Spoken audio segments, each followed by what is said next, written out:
Moi, c'est Seda Charles Bawena, cultivateur à Hila Douga, village de Nantung, canton de Tenega, préfecture de Doufelgo. Concerne enfin à vous, mes sœurs et frères du Togo.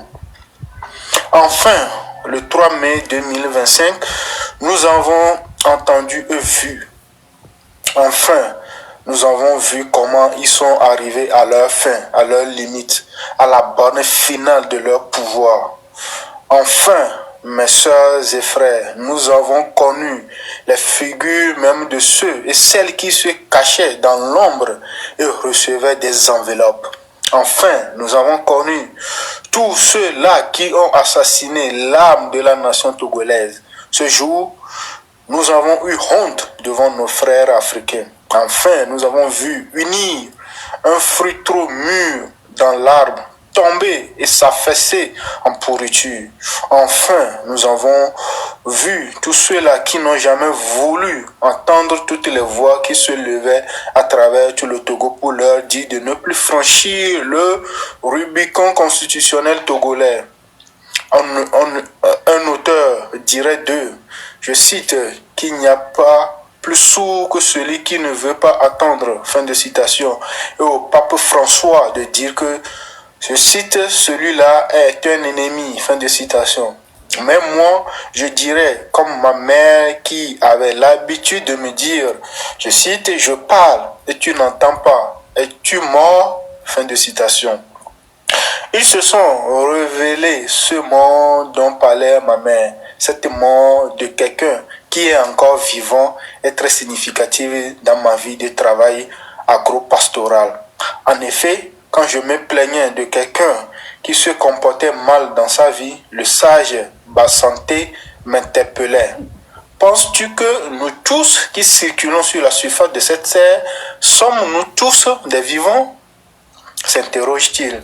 Heureusement qu'en Afrique, nous parlons à nos morts, nous les interrogeons, nous les faisons et les giflons pour qu'ils reviennent à la vie, pour purifier leur âme. Mes sœurs et frères du Togo, permettez-moi d'utiliser ce rituel de faire revenir un mort à la vie en les interpellant. Je ne veux pas interpeller tous les ministres qui s'étaient fait mettre au Parlement par le parti et qui sont revenus au gouvernement par le parti, car vous tous, vous vous demandiez qui gouverne et qui contrôle qui. Je ne veux pas non plus interpeller les ministres sur leur rôle, puisque vous tous, vous savez que ce sont des amuseurs avec l'argent du pays, alors que tous les secteurs sont morts. Je n'interpelle pas les généraux de nos forces armées qui en 2005 avaient refusé d'écouter le commandant Bokor, car ils sont aujourd'hui devant la cour d'assises de leur propre conscience. Je n'interpellais pas le général Diato qui a mal géré le petit soldat. Il a privé de son petit minimum car il est aujourd'hui interpellé par sa conscience de bon chrétien catholique. Quant aux colonels qui ont affamé le soldat en mission et ceux qui ont charcuté leur salaire de retour de mission, ils répondront au jugement de leur conscience. Vous attendez-vous que je vous parle de ces gominants du régime? Ah non, car vous tous, vous savez comment ces femmes et filles au sein des organes de l'État et au sommet des institutions juteuses trouvent des finances du pays sans rien faire de bon. Je n'interpellerai pas Anakoma Boupata, qui a fait des études pour cultiver, mais qui est devenu un commerçant d'engrais, aidé de sa femme qui les transporte en titan. Inutile d'interpeller les ministres Ayassor, Dramani, tous deux mes collègues, car ils sommeillent assis sur leur coffre d'argent qui se mangera de génération en génération. Les pauvres, ils ne savent pas qu'ils sont assis sur les crottes du diable, comme le dit Pape François, pour désigner l'argent. Quant à Kanikatua, le Colbert datant et aujourd'hui, parce qu'il avait été nommé pour gérer le patrimoine du Togo à l'étranger, mais a plutôt créé une clinique économique et financière privée qui gère ce patrimoine. Il ne relève pas de ma compétence de l'interpeller, mais plutôt de la compétence d'un audit qui dira aux Togolais quel est ce patrimoine à l'étranger, quelle est sa valeur, à quoi sert-il pour le Togo et qui paye qui pour cette gestion. Mes soeurs et mes frères du Togo, c'est l'heure des bilans, des inventaires pour reprendre la bonne route. Mais est-ce dit que je ne veux interpeller personne? Non. Mon interpellation est réservée pour deux de mes jeunes frères du Togo. Il s'agit de mon jeune frère Bojona Pascal, qui a perdu sa dignité, et de mon plus jeune frère Bawara, qui méprise ses frères togolais. Ces deux figures rentrent dans un chapitre important. En effet, si ceux qui nous gouvernent ne se réfèrent pas à la morale, à l'éthique et au respect de la valeur humaine des gouvernés, l'on arrive à cette oppression aveugle que nous vivons au Togo. Pour le cas de mon jeune frère Bojona Pascal, il est symptomatique. Je connais la famille Bojona et la famille Boupessi quand, pendant les vacances des années 1964, 65 et 66, nous nous rendions visite mutuellement. Basile et Ferdinand venaient à Niantougou et nous étions les bienvenus à Kouméa pour grimper et arpenter la montagne. Ce peuple de Kouméa tenait beaucoup attaché à sa dignité qui ressemble à l'éternelle dignité de leur montagne. Mais Pascal a perdu cette dignité en acceptant de retourner au sein de cette équipe qui l'a humilié à plusieurs reprises aux yeux et au su de nous tous et même de l'international.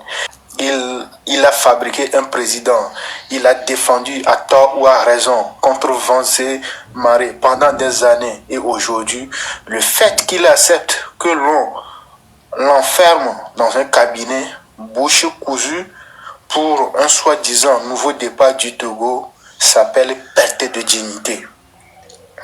C'est dans ce sens, c'est dans ce même chapitre de perte de dignité que nous logeons malheureusement notre doyen et ami le professeur Goguet, qui lui aussi a accepté de se faire acheter avant les élections législatives en larguant en plein vol sa base CUNIR qu'il a rejoint pour chasser au cours de la campagne des législatives. Trahir des hommes et des femmes qui vous suivent est une perte de dignité. Un professeur d'économie de grand renom qui se fait acheter par un système dont il n'ignorait pas la faillite économique qu'il avait la compétence et le devoir de dénoncer, perd sa dignité.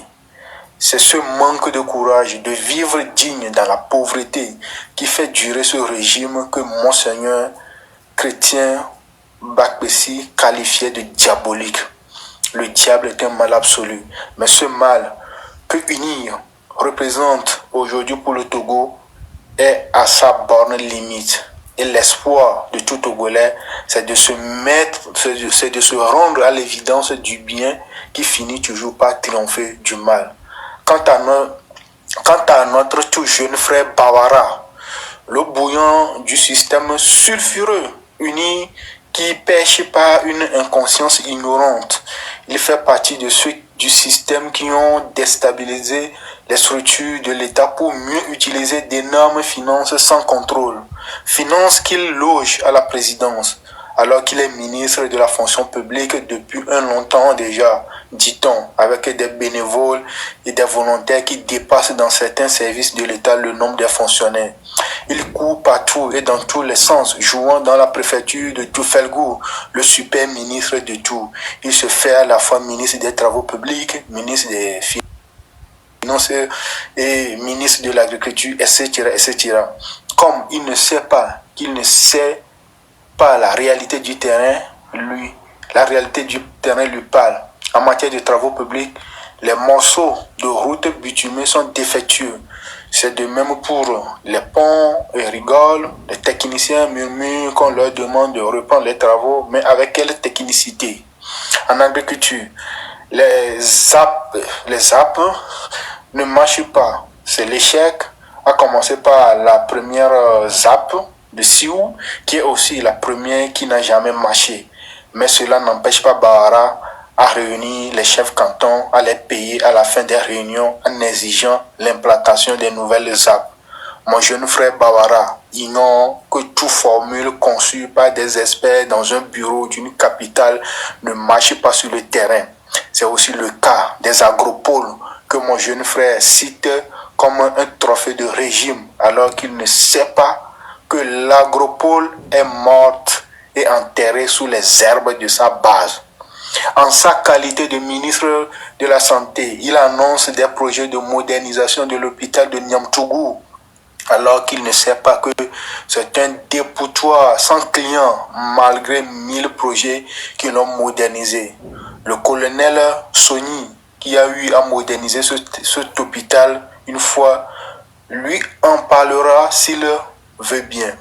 En matière de commerce, messieurs Bawara, Ayassor et Kani Niamtougou, sur un autre site, ils ont dépensé 500 millions sur les 1 milliard 500 millions alloués. Ce nouveau marché, ne pouvant même pas contenir la moitié des utilisateurs de l'ancien marché, est en train de tomber en lambeaux et le solde du milliard restant reste introuvable. Wow. La cerise sur le gâteau de ce projet bradé est que pour camoufler tout ce désastre économique et social, il plaçait sur le hangar central de ce marché l'insigne du parti politique uni, ainsi que ses couleurs bleu-blanc pour flatter l'ego des autorités de leur parti uni. Ce geste d'irrespect du peuple est plus dangereux que la malversation économique. Apposer les insignes d'un parti politique sur lieu public ou sur un bien commun est une injure faite au peuple dans un État qui se dit démocratique. C'est considérer les habitants de cette région comme des imbéciles et faire cela n'est rien d'autre que la manifestation d'une dictature arrogante et méprisante des règles de base d'une nation démocratique. Cela devrait être sévèrement puni. Bref, il y en a pire dans ce sens et personne ne dit plus rien. En matière de sécurité, quand 100 jeunes ont été embauchés à raison de 150 000 francs CFA comme salaire mensuel pour nous surveiller, qui paie ces jeunes? Ils sont au service de qui? Ne constitue-t-il pas une menace de la sécurité intérieure des citoyens vu le fait que leur embauche reste opaque? La plupart d'entre eux n'ayant aucune compétence que celle d'être soumis au régime. Quelle est la mentalité de ces jeunes embauchés dans le flou? Que font-ils d'aussi important que le peuple ignore et qui leur mérite un tel salaire qui dépasse celui des fonctionnaires réguliers et indispensables comme des enseignants, les soldats et les aides-soignants et autres? Comme vous pouvez le constater, l'irrespect de la personne humaine de mon jeune frère Bawara et son mépris du Togolais sont à leur paroxysme et amènent Ama Dansoke, ancien ministre sénégalais, à lui donner ce conseil. Je cite: prudence, lucidité, écoute pour toute personne voulant gouverner un pays. Fin de citation. C'est trop tard ce conseil pour Bawara et ses amis. Eux qui ont amené leur système à sa chute le 3 mai 2025. Mes sœurs et frères du Togo ont reconstruit ce système uni, injuste et illégal qui s'est implosé de lui-même ne doit pas vous laisser sans armes. C'est l'heure des bilans, des audits, des états des lieux. C'est l'heure où ceux et celles d'entre vous, Togolais, qui voulaient servir le pays en politique, devez vous rencontrer, construire des ponts entre vous, mettre en place des organes politiques qui vont planifier les étapes du sursaut national. C'est l'heure où chaque Togolais doit se battre pour une vitalité des mondes